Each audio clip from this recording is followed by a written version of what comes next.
Howdy folks, got some gear laid out in front of me here. I was just gonna do a quick little video on a few of the items that we're calling it 10 pieces of gear that I wish I had early in my hunting career. Obviously gear has come a long ways. Everything has been an upgrade, it seems as if. But there are a few crucial pieces that we are absolutely spoiled with today, and they make a huge difference. And when I think back, these are some of the items that I just wish I had. Starting number one with Floorless Shelter. There was years and years where we didn't have the ability to build a fire within the shelter like the teepees do now. So we're extremely lucky to have that. Relative to how long I've been hunting, these haven't been out that long. So this is probably one of the biggest comforts that we now have are the floorless shelters with stove jacks that give us the ability to put the stove in there and create heat. So I'm going to say floorless shelter and the titanium, whatever brand it is, stove, probably two of the top pieces of gear that I sure wish I had when I was growing up. Even into my 30s, I wish I had those. They just make hunts. You just feel human when you go back and you get a ripping fire at the end of the day after a long day of slogging around in the sleet. And being able to dry all your clothes is huge. So also, I'll go back here to this pack raft. Another piece of gear that I think it's overlooked for folks just getting into hunting. Really, really fortunate to have. There's a few companies out there now that build these pack rafts that are literally 5 pounds. They fold up tight. Not that this one is folded up tight, but you can get this folded up tight and right on the top of your pack with ease, and it only sets you back 5-6 pounds. So hiking into places, zipping across rivers, floating across lakes, whatever it takes, the ability to pack a 5-pound, extremely light pack raft really sets you apart if you're trying to get away from people out there. So that is a big plus for some of the gear that we have access to now versus some of the old military surplus rafts, the thicker rubber that I used to pack in that were 25, 30 pounds. But there weren't many other options. This sounds real simple, but insulated water bottles. Back in the day, we used to have problems with, you're always drinking. If you're doing a summer, like an August hunt, even some of the later spring hunts or into September, you're dealing with hot weather. Insulated water bottle, this happens to be from GSI. And I think it's only going to cost you 13 ounces of weight. So it's not as heavy as you think it would be. But what it does do is it keeps you into ice cold water all day long on those summer hunts, especially say August, archery, mule deer hunts, or September elk hunts. And then it does the opposite, obviously, in the wintertime. Trying to keep your water from freezing in the wintertime, if you've just got a water bottle or a bladder on your pack somewhere, keeping everything from freezing is a big deal. So this solves that problem. I can keep this outside of my pack. I don't have to wrap it in a down jacket. Because of the insulation, it just keeps everything from freezing. And unless you hunt in really frozen temps, maybe that's not an issue. But hunting out west, if you're anywhere out west here in November, there's a good potential, even earlier than that you're going to struggle with keeping your water from freezing. Another seems like an insignificant item, but it's awfully nice at the end of the day when you get to your camp spot and you want to get your bed laid out, and you're getting everything going, getting your food going. This I found this about a year ago. It's called a flex tail gear. It's just a little air pump. Only weighs, I think they have them like 2 ounces to 3 ounces to 5 to 6, depending on the size. I think this is like a 2.5 ounce pump.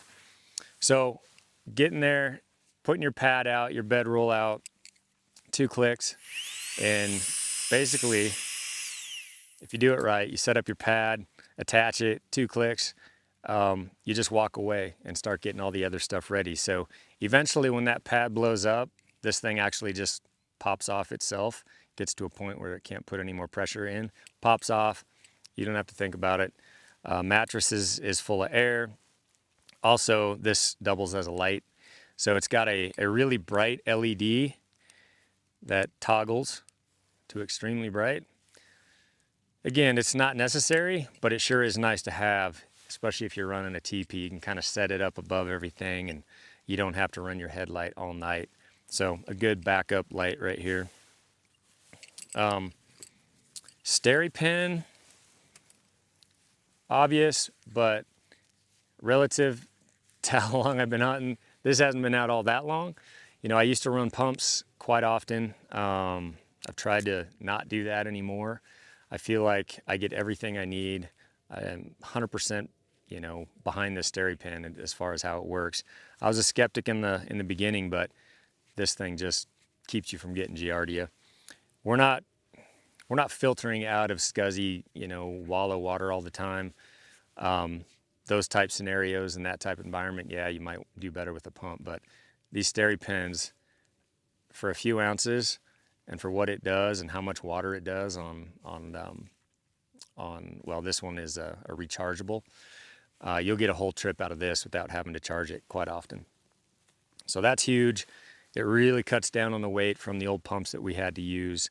So anybody just getting into hunting, if you're doing these Western hunts, planning on getting into the mountains, those Steri pins really help out a lot.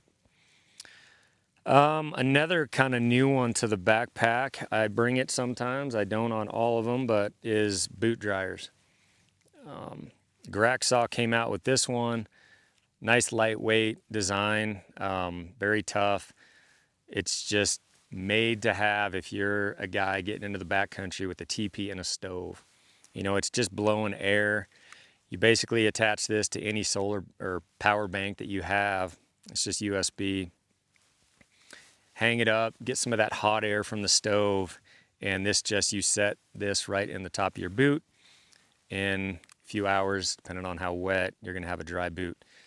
So wet boots are not something that you have to deal with anymore, which, man, in the early days, especially when boots weren't as quality as they are now, I would have loved and killed to have something like this instead of just slogging around the next day with wet boots.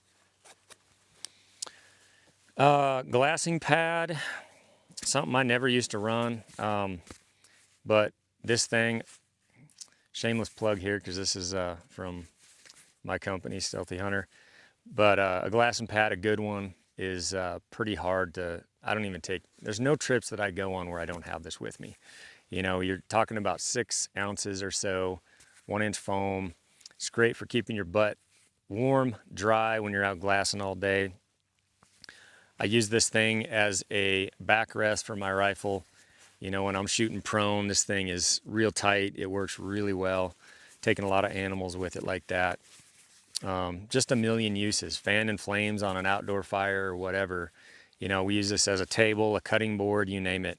But for such what seems to be insignificant, this little glassing pad is, we use it a ton and we keep finding new uses for it.